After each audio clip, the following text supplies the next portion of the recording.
Here we go with this week's Minn Kota Unlock the Lake. And for this one, we're going right dead center of the 2021 season for the Bassmaster Elite Series, event number 5, the guaranteed rate Bassmaster Elite at Lake Fork. And Ronnie, Lake Fork on everybody's bucket list. We'd only been there 5 months before, but a different one this time around. Some things, though, are consistent about Lake Fork. And consistency is the big bass. And when you compare it to some of the all-time lakes, the Falcons, the Gunnersville, the Okeechobees, it is so much smaller than all of those and is so heavily pressured, and it still pumps out big fish all year long. And it was the same case for the Elite Series. Some of our anglers fishing very close together, sharing water. They might have had a 5 or 6 spot rotation, but they end up colliding at certain points. And we saw that with Quentin Capo and Chris Zaldain rolling up on day 2 after both of them in our top 5, and they realized, I'm now sharing one of my best spots with one of the studs this week.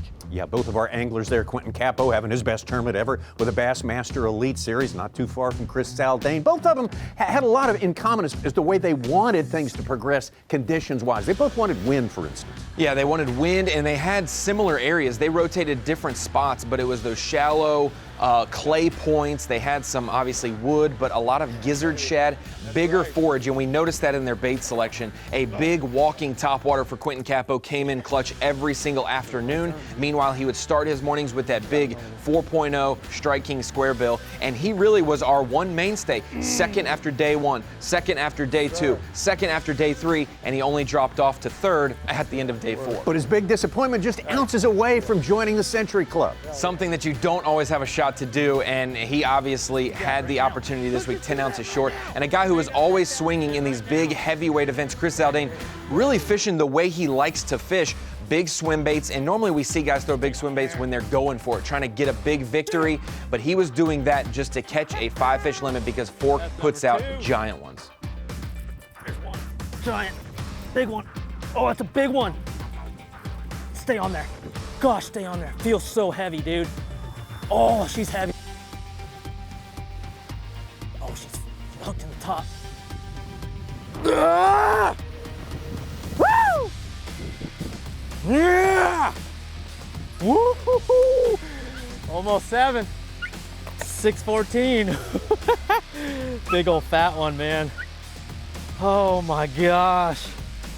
Well, Chris Zaldain, he loves bringing big bass to the big stage and mostly does it with big weights. That's his reputation. He is the big weight guy. A great tournament for Quentin Capo as well. But now we change locations for the man who held the lead as much as time as anyone, more time than anyone during the course of the 4 days. Yeah, it really started on day 2. He was in the mix. Brandon Card was on day 1, 3rd place overall. Great weight. But day 2, we saw something, a tougher day 2 for almost the entire field. But he caught the most fish, and he caught the biggest fish on day 2. And it allowed him to take the lead. He carried that into the weekend, into day 3, and it really was a dominant performance by Card. He may have slipped off a little bit on the final day, but if his slip day is 20 pounds and change, that is nothing to be ashamed of. But Brandon Card really mixing up a lot of baits each day. Tommy, conditions changed.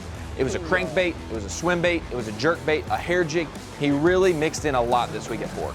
Yeah, his other great tournament this year was the toughest tournament, or one of the toughest tournaments we've had up on the upper end of the Tennessee River. So in a big slugfest like this, he shows he can catch them in the tough places also. Yeah, and he really had that confidence going into the final day. He had a place called the Hammer Hole that was just producing day in and day out for him.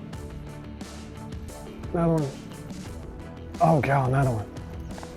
Oh my gosh, biggin'. Oh God. He hit like a small one, but dang it if he's not another biggin'. Giant. Holy cow, that jerkbait's gone. Literally gone. Holy cow. Yes! Woo! Come get you some of that. Look at that. Like I said, gone. Give me some skin. Booyah. Well, hats off to Brandon Card. The Hammer Hole was not as good as we progressed on, but somehow he made it work. He made the right changes, those bait changes you talked about, Ronnie. Everyone was impressed with that. And he knows what it's like to be a local on your home body of water going into the final day. Like you said, in Knoxville earlier this year, a place he knows very well. So to have Lee Livesey and Patrick Walters, the champion from the last time we were here, and the local, bearing down your neck. And we see Patrick Walters following up his great performance in November, back again this spring.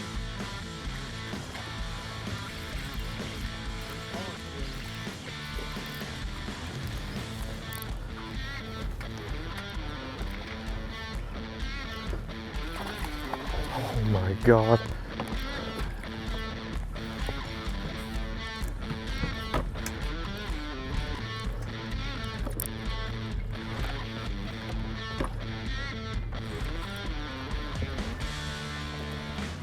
Watch out.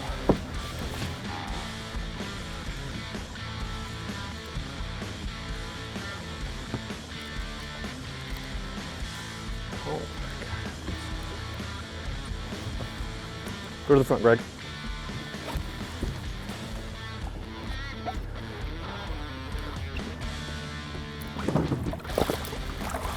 Oh my. Woo! Let's go! Yeah! Woo! Beat, man. She's 9. 9 pounds, 5 ounces. 9.5? 9 pounds, 5 ounces. Well, he didn't win it, but you got to say hats off to Patrick Walters. He had that really, really bad day number 2, and he could have said, Ronnie, he could have said, well, it's not going to be like last time for me. I'll just make it. But no, he doubled down. He stayed with what he was doing and made it work. Made it work as best he could. Only one tough day of his 4-day event, 15-7 on day 2. Very tough for him, but he was still 3rd place in the event. He only dropped 2 spots after day 1. And for Patrick, obviously wanting to double up here. But if you catch 31 pounds on the final day of an Elite Series event, Tommy, and you lose by 10 pounds or so, you just got to give it hats off to the winner because they earned it. You didn't lose it. Yeah, in that case, you've run into something completely almost unthinkable, and this is the guy who engineered it right here, Lee Livesey. The unthinkable train, we'll call him here at Lake Fork. The guy who knows the most, the guide. He spent a lot of time on Fork. Really has been disappointed in his performances because every time he launches the boat here, he expects to be a factor and to have a chance to win the Elite Series events. Didn't do so hot here in 2019 in the spring. Really showed up in the fall last year, top 10 at the 2020 Elite at Lake Fork. And then on the final day, actually the whole weekend, catching almost 70 pounds over the final 2 days of the event, really was kind of a staple to his final day.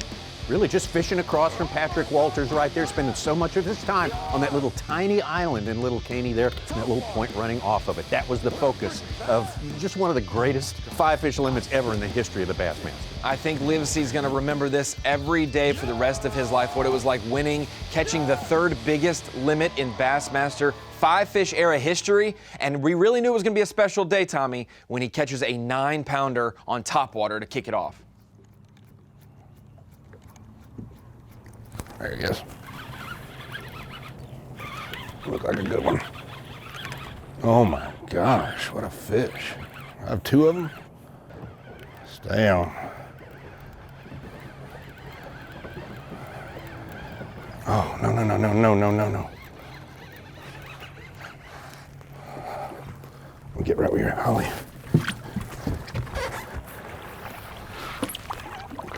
Yes! Meat! Finally! Meat! Need 4 more, baby. Yeah! 9-2. 9-2. 9-2 to start the day, baby. Well, somehow, Ronnie Moore, we're all going to have to get back to reality because that was a trip to a different region than we've ever visited on Bassmaster Live, for sure. It was. That home field curse really held Lee Livesey back for 3 days, but it could not contain him on day 4. 42-3, the 3rd biggest bag in Bassmaster history on his home lake in front of his friends and family and getting it done at Lake Fork. Just an unforgettable performance for the ages by Lee Livesey on our Minn Kota Unlock the Lake.